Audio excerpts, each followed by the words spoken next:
Please like and subscribe Varta Kiranam. కుమారుని అని చెప్తాను నేను.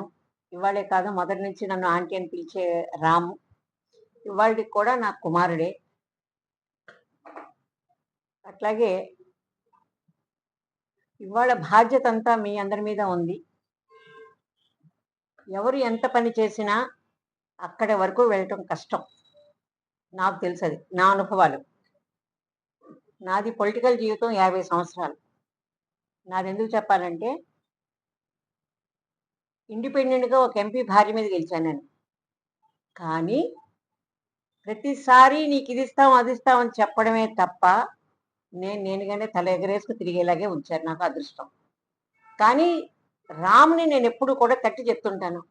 సరే అబ్బాయి, వాళ్ళ నాన్నగారికి నన్ను అమ్మాయిని పిలిచేవారు. రాముని నేను ఒకటే మాట్లాడేదాన్ని, నువ్వెంత సర్వీస్ చేస్తున్నావు అనేది నాకు వద్దు, నీకు ఇచ్చిన ప్రామిస్ ఆఫ్టర్ ఎలక్షన్ నిలబెట్టుకోవాలి. అలాగైతేనే నేను నీతో వస్తా, లేదా రాను. ఎందుకంటే రాజకీయాల్లో అన్ని పార్టీలతో చూశాను, నేను ఏ పార్టీలో మారలేదు, ఒక ఇండిపెండెన్సీని పోగొట్టుకోలేదు. కానీ రామ్ మాత్రం ఈ విషయంలో ఎంత గట్టివాడంటే, ఆంటీ ఎవడుండేవండి, నేను టీడీపీ, తెలుగు శక్తి, ఫస్ట్ అయితే తెలుగు భాషకే నేను ప్రాధాన్యత ఇస్తానని చెప్పేవాడు. అలాగే తెలుగుని వదలలేదు, తెలుగు శక్తిని వదలలేదు, తెలుగు దేశం పార్టీని వదలలేదు. ఒకే మాటతో ఒకే పార్టీతో ఉండేవాళ్ళు చాలా కష్టం, చాలా అరుదు కూడా. ఎవరెవరు త్యాగం చేయడానికి ముందుకు వచ్చారు, ఎవరెవరు అన్నీ తెగించి ఏదైనా చూసుకుందాం అనుకుని తిరిగారు అనేది వాళ్ళ దగ్గర రికార్డ్స్ ఉంటాయండి. నేను కూడా చాలా ఇన్ఛార్జీలుగా చేసిన మనిషిని. ఇంకొక విషయం కూడా ఇక్కడ చెప్తున్నాను.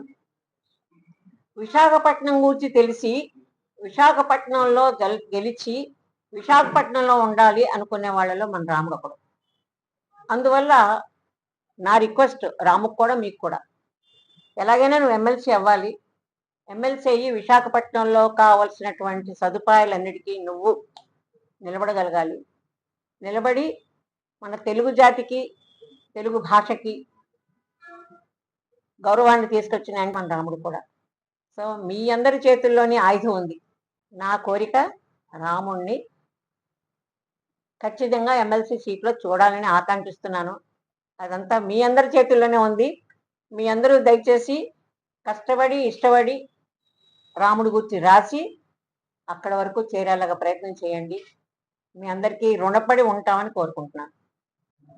నేను అనకాపల్లి జిల్లా హ్యూమన్ రైట్స్ కార్యదర్శిగా ఇక్కడ వచ్చాను. మా స్టేట్ కార్యదర్శి శ్యాంప్రసాద్ గారు నన్ను ప్రత్యేకంగా పంపించారు ఇక్కడికి. నాకు చాలా సంతోషంగా ఉంది సార్. నా పేరు MS Naidu sir, MS Naidu from Visakha, Anakapalli district కార్యదర్శి.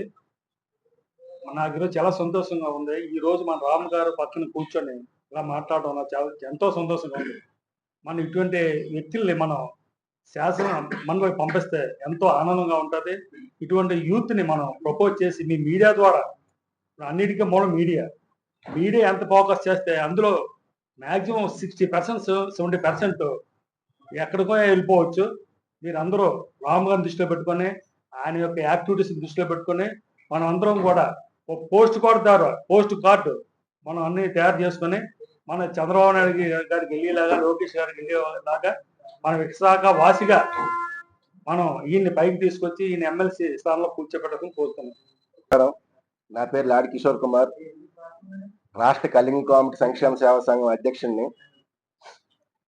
బివి రామ్ గారితో నేను 18 సంవత్సరాల నుంచి అలాగా ఆయనతో నడుస్తున్నాను. ఆయన క్వాలిటీ ఏంటో, ఆయన ఏంటో నాకు పూర్తిగా తెలుసు. మీకు కూడా చాలా వరకు ఆయన నేను తిరుగుతున్నట్టు మీకు అందరికీ చాలా బాగా తెలుసు. పార్టీ గురించి, తెలుగుదేశం పార్టీ గురించి ఆయన ఎంత చేశారు అనేది నాకుంటే మీకు కూడా ఎక్కువ తెలుసు. పార్టీ గురించి ఆయన ప్రాణాలకు కూడాను లెక్క చేయకుండాను ఒకనొక టైంలో ఆయన కూడా ఉన్నాను కాబట్టి ఎన్నో థ్రెట్టింగ్లకైనా నిలబడ్డాడైనా. ఎలాంటి థ్రెట్టింగ్స్ వచ్చినా సరే పార్టీ గెలుపు గురించి ఆయన ఎంత చేయాలో అంత చేశారు. అలాంటి వ్యక్తి ఎమ్మెల్సీగా అయితే ఇంకా చాలా బాగుంటుందని నా ఆలోచన. ఇంకో విషయం ఏంటంటే, ఇలాంటి వ్యక్తికి ఎమ్మెల్సీ ఇస్తే పార్టీతో పాటు జనం, అంటే ఆయనకి ఇచ్చిన బాధ్యత కూడా బాగా నిర్వర్తిస్తాడని నాకు నమ్మకం ఉంది, అందరికీ నమ్మకం ఉంటుంది. కాబట్టి అలాంటి వ్యక్తికి మంచి పదవి, అంటే ఎమ్మెల్సీ లాంటివి కానీ, దానికి డీటైన్ పదవి కానీ పార్టీ ఇస్తే బాగుంటుందని, MLC. ఎమ్మెల్సీ ఇస్తే బాగుంటుందని నా అభిప్రాయం. అలాంటి ఆయనకి ఇవ్వాలని మీ అందరి ద్వారా చంద్రబాబు నాయుడు గారికి, లోకేష్ గారికి కోరుకుంటాను. Thank you. అందరికీ నా ఉదయపూర్ నమస్కారాలు.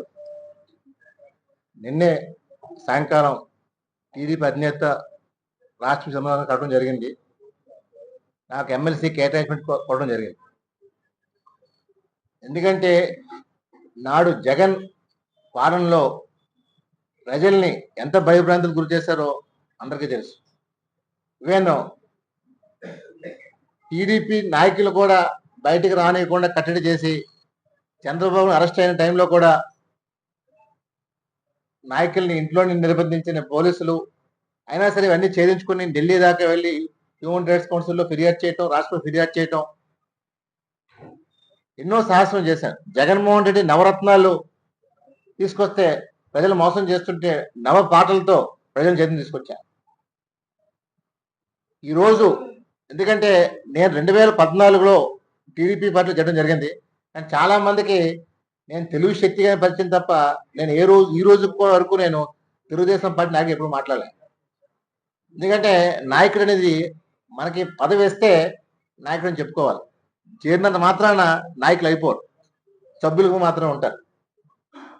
నేను చంద్రబాబు ఒకటే కోరాను. ఎందుకంటే ఆయన గతంలో కూడా మాట ఇచ్చారు, డెఫినెట్ గా పార్టీ అధికారం వచ్చిన తర్వాత రామ్ నీకు మంచి స్థానం కల్పిస్తానని మాట ఇచ్చారు. ఆ మాట ప్రకారం చాలా మంది అన్నారు ఒకసారి వెళ్ళి కలవటం మంచిది, ఎందుకంటే ఆయన బిజీ షెడ్యూల్లో మర్చిపోతారు అంటూ చెప్పడంతో సరే ఎమ్మెల్సీలు ఉన్నాయి కదా అని చెప్పి నేను కట్టడం జరిగింది. డెఫినెట్ గా సానుకూలంగా స్పందించారు, చూస్తా అని చెప్పి అన్నారు.